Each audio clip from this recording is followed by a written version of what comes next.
नमस्कार दोस्तों, स्वागत है आपका हमारे YouTube चैनल बिंदास पढ़ाई में। तो आज हम पढ़ेंगे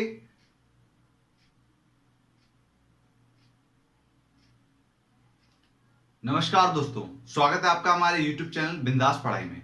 तो आज हम पढ़ेंगे chapter 3 of history class 11th का पार्ट 3, जिसमें हम पढ़ेंगे द थर्ड सेंचुरी क्राइसिस के बारे में, उसके बाद जेंडर, लिटरेसी एंड कल्चर। ये सारे टॉपिक्स हम इस वाली वीडियो में कवर करेंगे।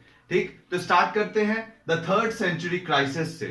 तो मैंने आपको बताया था कि पूरे रोमन एम्पायर को दो भाग में पढ़ा जाता है। पहले पढ़ा जाता है द अर्ली एम्पायर, जिसमें हम थर्ड सेंचुरी से पहले की बात करते हैं पूरे रोमन एम्पायर की, ठीक है। और दूसरा जो भाग है वो होता है थर्ड सेंचुरी के बाद का भाग, जिसमें हम लेट एम्पायर के बारे में पढ़ते हैं कि थर्ड सेंचुरी के बाद रोमन एम्पायर कैसा था। तो ये पहले जानते हैं कि थर्ड सेंचुरी में ऐसा क्या हुआ था जिसके कारण पूरे रोमन एम्पायर का जो हिस्ट्री है उसको दो भाग में डिवाइड कर दिया गया। तो ये द थर्ड सेंचुरी क्राइसिस में हम उसी के बारे में जानेंगे कि क्या क्या प्रॉब्लम्स आई थी रोमन एम्पायर में थर्ड सेंचुरी में, जिसके कारण रोमन एम्पायर का जो पूरा था सिस्टम उसमें बहुत ज्यादा तब्दीली आई। उनके रोमन एम्पायर के एरिया में भी बहुत ज्यादा तब्दीली आई।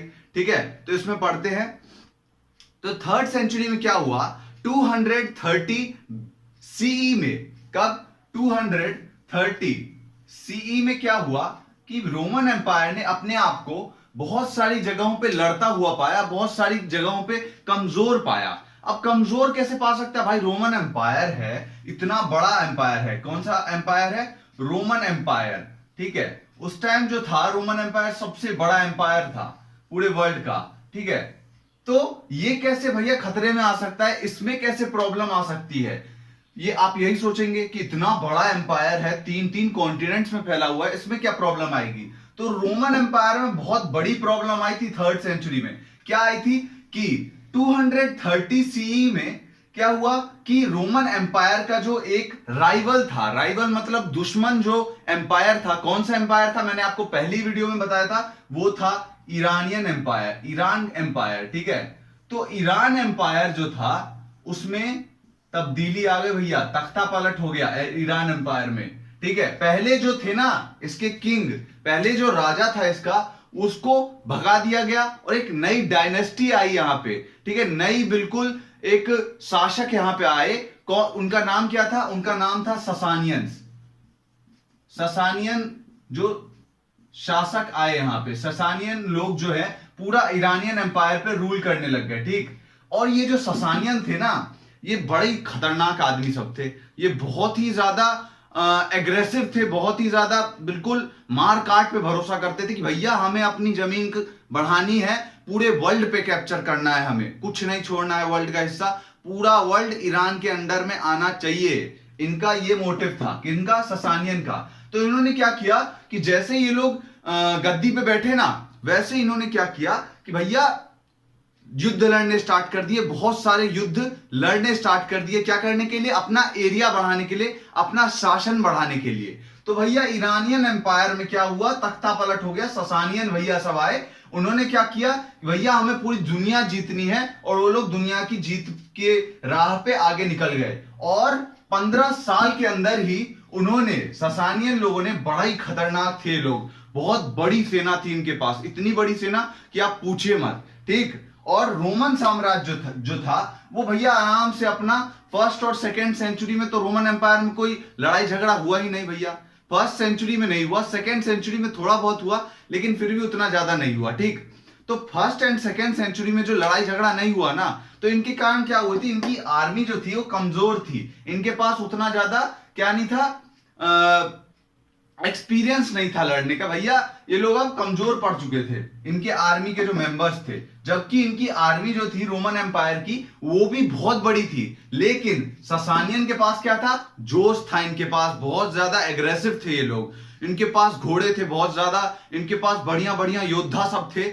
लेकिन उनकी कमी थी किसके पास, रोमन एम्पायर के पास। तो भैया ससानियन लोगों ने क्या किया, देखा कि रोमन एम्पायर तो भैया इतना बड़ा है, इतना बड़ा है कि हम कब्जा करते करते थक जाएंगे। ठीक, और इनके पास आर्मी भी उतनी ज्यादा बड़ी तो है आर्मी, लेकिन इतने बड़े रोमन एम्पायर को संभालने लायक इनकी आर्मी नहीं है। अगर हम पूरे रोमन एम्पायर पे एक ही साथ कब्जा करने के लिए टूट पड़ेंगे। तो इनको पता था ससानियंस को, भैया हमारी हार निश्चित है, हम नहीं जीत पाएंगे। तो इन्होंने क्या किया, इन्होंने इस साइड से, मतलब कि ईस्ट के साइड से इन्होंने आक्रमण करना स्टार्ट किया।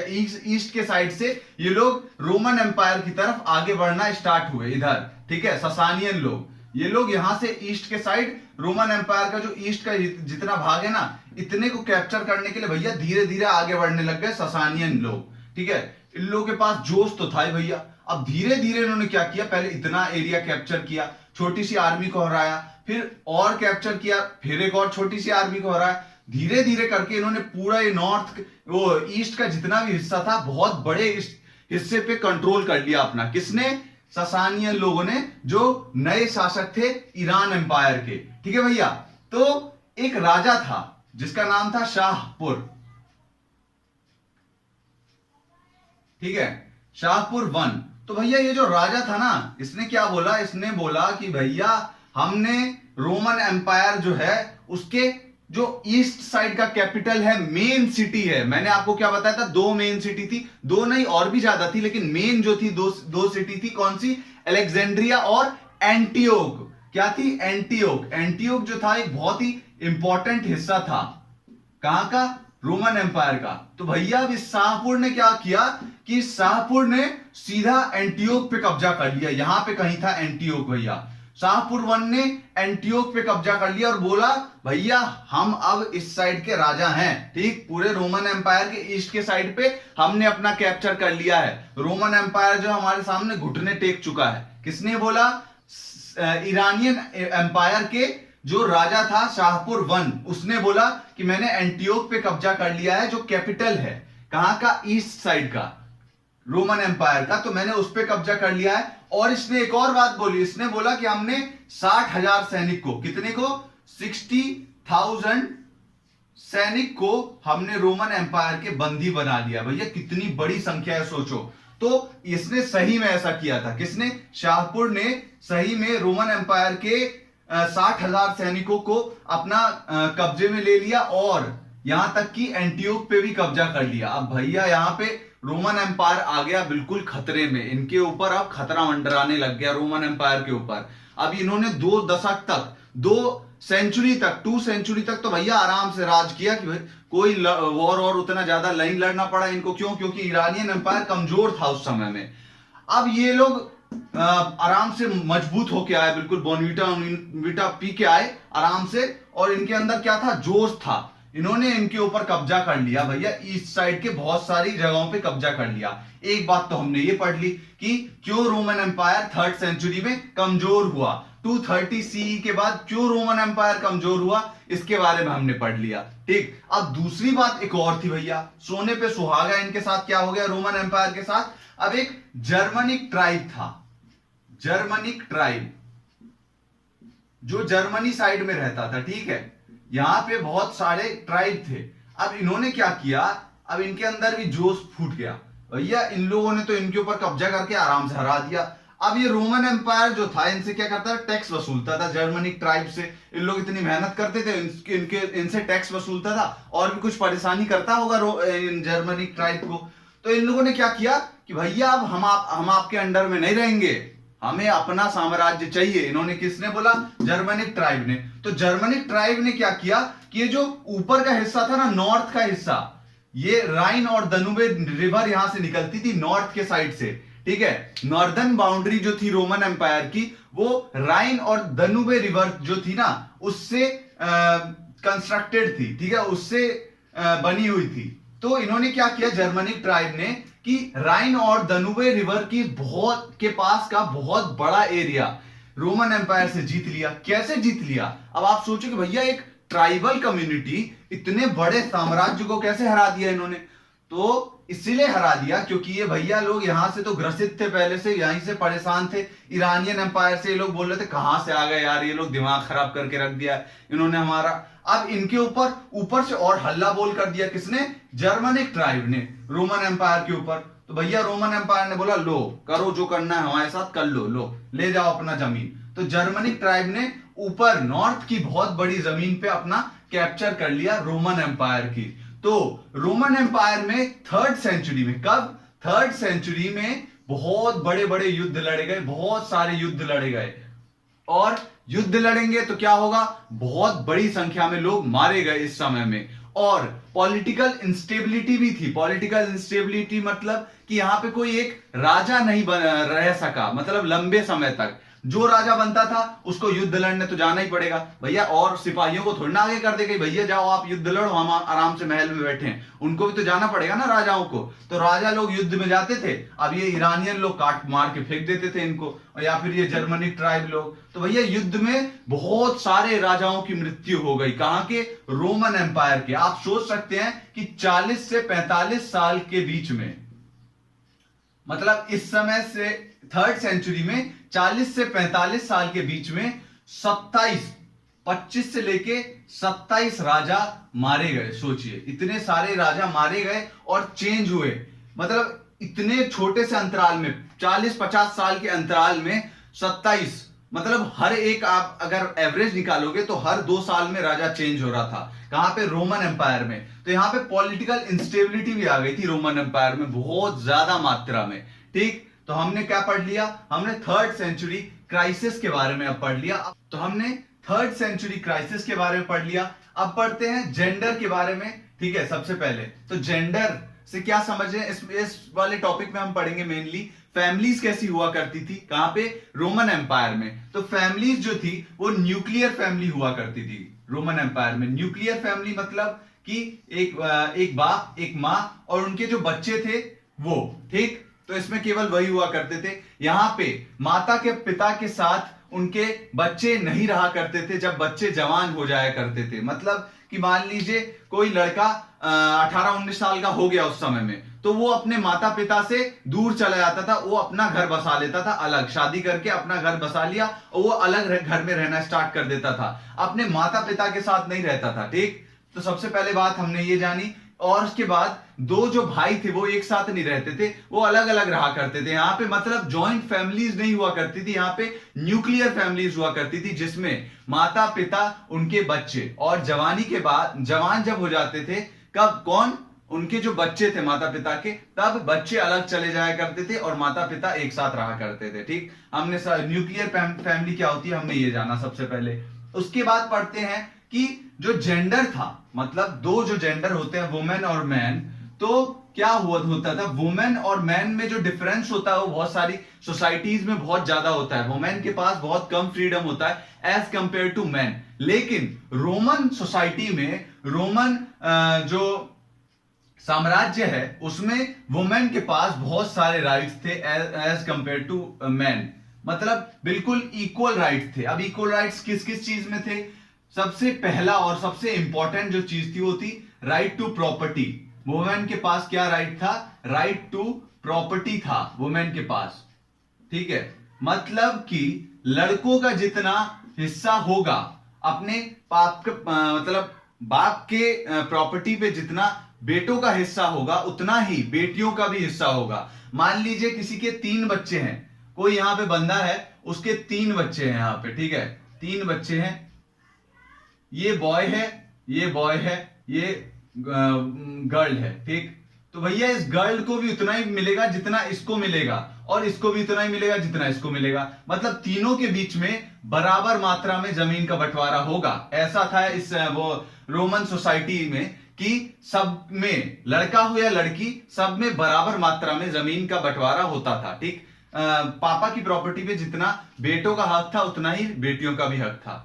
ठीक है, सबसे पहले हमने ये जाना। उसके बाद एक और बड़ा अच्छा सिस्टम था कि जब शादी हो जाती थी ना लड़की की, उसी समय लड़की को उसके हिस्से की जमीन दे दी जाती थी और पैसा दे दिया जाता था, और उसके पास ये हक होता था कि वो जो प्रॉपर्टी थी वो लड़की की, वो उसके पति की नहीं होगी, वो उस लड़की की ही होगी। शादी के बाद भी उसके पति की नहीं हो जाएगी वो प्रॉपर्टी। जो ऑथराइज्ड उसका मालिक है वो लड़की ही रहेगी अपने प्रॉपर्टी की। ठीक, और उसके पास ये भी एक बहुत बड़ा राइट था कि मान लीजिए कभी डिवोर्स हो गया पति पत्नी के बीच में, क्या हो गया, डाइवोर्स हो गया दोनों के बीच में, भैया पति और पत्नी के बीच में डाइवोर्स हो गया, तो भैया डाइवोर्स के बाद क्या होगा कि पति की जो जमीन है, जो उसके पति के, मान लीजिए जो पति है उसका जो पापा है उसने जो उसको जमीन दी है वो उसकी होगी, और लड़की के पास जो उसके पापा के द्वारा दी गई जमीन है वो लड़की की हो जाएगी। अब लड़की को ये हक था कि लड़की अपनी जमीन लेके अपना साइड हो सकती है, आराम से रह सकती है अलग से, ठीक। ऐसा नहीं थी कि लड़की बेसहारा हो जाएगी अपने पति से अलग होने के बाद। तो ये एक बहुत बड़ी और बहुत अच्छी बात थी रोमन सोसाइटी में कि राइट टू प्रॉपर्टी था किसके पास, वुमेन के पास। और शादी के बाद भी जो प्रॉपर्टी है उसकी मालिक वो खुद ही रहेगी, वो लड़की, उसका पति नहीं हो जाएगा उस प्रॉपर्टी का मालिक। और जो डाइवोर्स का सिस्टम था ना, एक और बहुत महत्वपूर्ण बात है कि डाइवोर्स का जो सिस्टम था ना रोमन सोसाइटी में, वो बहुत ज्यादा आसान था। लड़की जब चाहे तब डाइवोर्स मांग सकती है अपने पति से, अगर उसको अपने पति से कोई प्रॉब्लम है, या फिर पति भी कोई अपने पत्नी से डाइवोर्स मांग सकते हैं, भैया हमें आपके साथ अब नहीं रहना है, आप अलग जाओ, हम अलग जा रहे हैं, ठीक है, ऐसा बोल सकता है पति। तो डाइवोर्स का सिस्टम बड़ा अच्छा था वहां पे, बड़ा आसान था, ठीक। और एक और बात थी कि लड़कियों की जो शादी थी वो अर्ली 20s में की जाती थी, मतलब 12-13 साल, अर्ली 20s का मतलब यही होता है 13-14 साल में कर दी जाती थी लड़की की शादी। और लड़कों की जो शादी थी वो हुआ करती थी 20 साल से ऊपर की उम्र में, या फिर 19-20 से लेके 25-26 साल के बीच में लड़कों की शादी हुआ करती थी। तो यहाँ पे आप देख सकते हैं कि 12-13 साल की उम्र में लड़की की शादी कर दी जाती थी, और लड़के जो थे वो पूरे एडल्ट होने के बाद उनकी शादी की जाती थी। तो यहाँ पे एज जो डिफरेंस था वो बहुत ज्यादा था लड़कों और लड़कियों के बीच में शादी के समय में। तो यहाँ पे क्या होता था कि लड़कियों को परेशान भी करते थे, मतलब पति जो है वो पत्नी को बहुत ज्यादा परेशान भी करता था। यहाँ पे आपकी बुक में एक एग्जाम्पल दिया हुआ है, एक जो बंदा है अगस्तीन, जो एक चर्च में पुजारी है, तो उसने क्या बोला है कि भैया मेरे जो पापा थे वो मेरी माता को बहुत ज्यादा मारते थे और हमें भी बहुत ज्यादा मारते थे। तो हमें इससे ये पता चलता है कि जो घर का गार्जियन है, गार्जियन कौन है, पति, तो पति का ये कंट्रोल था अपनी पत्नी के ऊपर कि वो मार भी सकता था अपनी पत्नी को, और बच्चों के ऊपर पूरा कंट्रोल था उसके बाप का, बच्चों के जो पिता थे, पिता का पूरा कंट्रोल था बच्चों के ऊपर। अगर पिता चाहे तो अपने बच्चों को मार भी सकता है, भैया कि मुझे तू नहीं चाहिए, तू जा भाड़ में, तो बच्चे को मार भी सकता है उसका पिता, ठीक। ऐसा था वहां पे, ये बड़ी खराब बात है लेकिन ऐसा कुछ सिस्टम था वहां पे। तो लिटरेसी के बारे में बात करते हैं कि जो लिटरेसी रेट था वो कैसा था, कहां पे, रोमन सोसाइटी में। तो अगर हम बात करें रोमन पूरे साम्राज्य रोमन एम्पायर की, तो अलग अलग जगहों पे अलग अलग लिटरेसी रेट था। कहीं कहीं बहुत ज्यादा मात्रा में जो पढ़े लिखे लोग थे, और कहीं कहीं सारे जो बंदे थे वो बहुत ज्यादा, कहीं पे मान लीजिए ट्राइबल लोग हैं तो ट्राइबल लोगों को पढ़ना लिखना थोड़ी ना आता है। और कहीं कहीं जो था, जैसे कि मान एक शहर था पोम्पी, तो ये जो पोम्पी शहर था ना वो बहुत ज्यादा लिटरेसी रेट जो था इस शहर का बहुत ज्यादा हाई था। और ये हमें कैसे पता चलता है, यहाँ पे बहुत ज्यादा पेपिरस पाए गए हैं। पेपिरस मतलब क्या होता है कि एक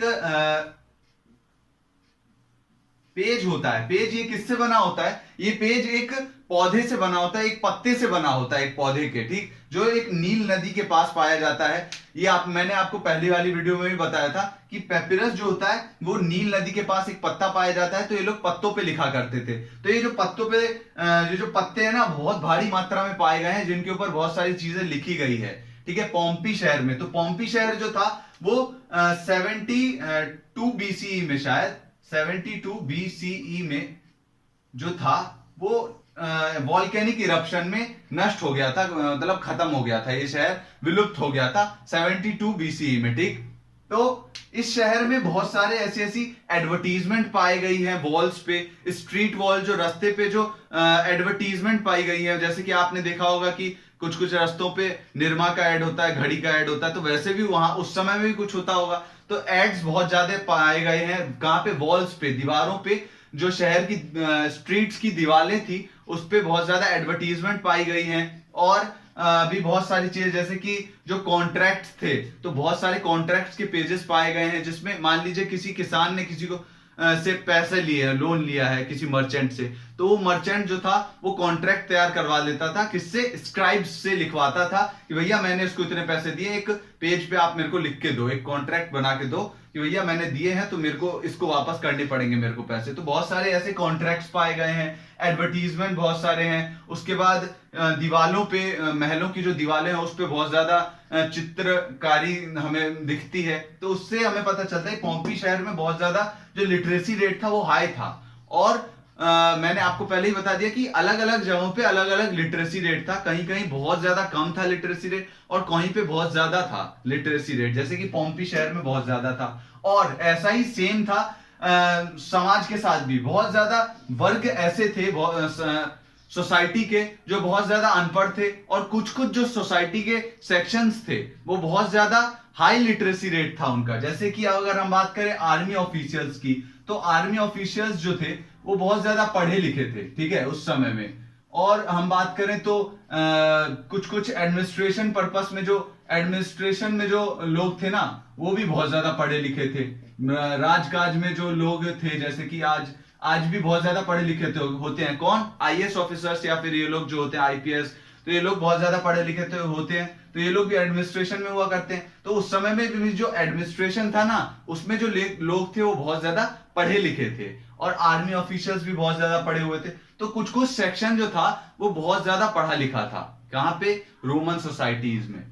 और बाकी जो था उतना लिटरेसी रेट हाई नहीं था, रोमन सोसाइटी का बहुत कम था लिटरेसी रेट, लेकिन इन सारे सेक्शंस में बहुत ज्यादा हाई था। अब हम बात करते हैं कल्चर की। कल्चर में हम सबसे पहले ये जानेंगे कि भैया रोमन सोसाइटी जो थी वो बहुत बड़ी थी। रोमन जो एम्पायर था वो बहुत बड़ा था, बहुत 3-3 कॉन्टिनेंट्स में फैला हुआ था भाई। आप इसी से पता कर सकते हैं कि कितना बड़ा था ये रोमन जो पूरा एम्पायर था। तो इसमें अलग अलग जगहों पे अलग अलग लोग रहा करते थे। मैंने आपको पहले ही वीडियो में बताया था, अलग अलग रिलीजन के लोग रहा करते थे, अलग अलग कल्चर के लोग रहा करते थे, अलग अलग कम्युनिटी के लोग रहा करते थे। तो यहाँ पे डाइवर्सिटी बहुत थी सोसाइटी में। क्या थी, डाइवर्सिटी बहुत ज्यादा थी सोसाइटी में। डाइवर्सिटी जो थी वो बहुत ज्यादा थी रोमन सोसाइटी में। तो डाइवर्सिटी के कारण क्या था, इनका अलग अलग जगहों पे अगर आप जाओगे तो अलग अलग जगहों पे अलग अलग आपको पहनावा देखने को मिलेगा, अलग अलग खाने की चीजें देखने को मिलेगी, जो अलग अलग लोग अलग अलग चीजें खाते हैं और अलग अलग कपड़े पहनते हैं, अलग अलग जो रिलीजन है उसको फॉलो करते हैं। तो सब कुछ यहाँ पे बहुत ज्यादा डाइवर्स था, ठीक।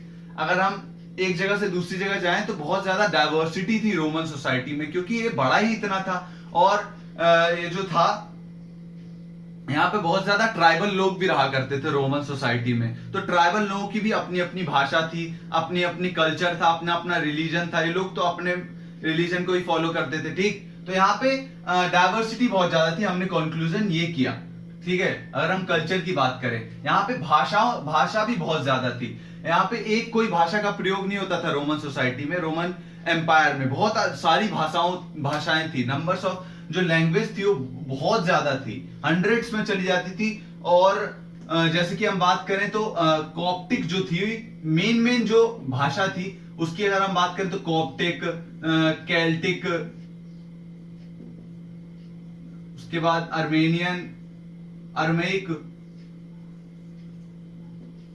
उसके बाद फोर्थ पे बात करें तो लैटिन। तो ये बहुत सारी और भी बहुत सारी भाषाएं हैं, आपकी बुक्स में दिया हुआ है। तो ये बहुत ज्यादा भाषाएं थी। यहाँ पे किसी एक भाषा का प्रयोग नहीं होता था पूरे रोमन एम्पायर में, ठीक है। कब तक, 3rd सेंचुरी तक। लेकिन अगर हम राइटिंग पर्पस की बात करें, जिससे लिखने की बात करें, तो लिखने में कुछ ही भाषाओं का प्रयोग किया जाता था, जैसे कि कॉप्टिक का प्रयोग किया जाता था, कॉप्टिक, केल्टिक। लेकिन इसका प्रयोग तब तक किया जाता था जब तक लैटिन नहीं आई थी। जैसे ही लैटिन भाषा का प्रयोग होने लग गया 3rd सेंचुरी के बाद, ज्यादातर जगहों पे लैंग्वेज लिखने के लिए, मतलब राइटिंग पर्पस के लिए किसका प्रयोग होने लग गया, लैटिन भाषा का प्रयोग होने लग गया राइटिंग पर्पस के लिए। लेकिन यहाँ पे बोली बहुत सारी भाषाएं जाती थी। यहाँ पे कोई ऐसी रोक वोक नहीं थी कि भैया आपको यही भाषा बोलनी पड़ेगी। पूरी फ्रीडम थी कि आपको जो भाषा बोलना है आप वो बोलो, ठीक है। लेकिन ये लोग एक एडमिनिस्ट्रेशन पर्पस उससे सिस्टम से जुड़े हुए थे, एक राजा था इनका, इसीलिए ये पूरा रोमन एम्पायर में आते थे। सारे जो केल्टिक बोलते हैं, कॉप्टिक बोलते हैं, अरमाइक बोलते हैं, लैटिन बोलते हैं, ग्रीक बोलते हैं, चाहे जो भी भाषा बोले, ये सारे एक ही एम्पायर में आते थे, रोमन एम्पायर में। तो हमने ये जाना कि डाइवर्सिटी बहुत ज्यादा थी रोमन एम्पायर में। अगर हम कम्युनिटी की बात करें, अगर हम रिलीजन की बात करें, कल्चर की बात करें, पहनावे की बात करें, खान पीन की बात करें, तो हर एक चीज में बहुत ज्यादा डाइवर्सिटी थी। ठीक, तो इस वाली वीडियो में केवल इतना ही। बाकी के जो टॉपिक्स हैं हम अगली वीडियोस में कवर करेंगे। धन्यवाद आपका इस वीडियो को देखने के लिए। अगर आपको वीडियो पसंद आई हो तो प्लीज वीडियो को लाइक कीजिए, शेयर करिए और चैनल को सब्सक्राइब करिए। धन्यवाद।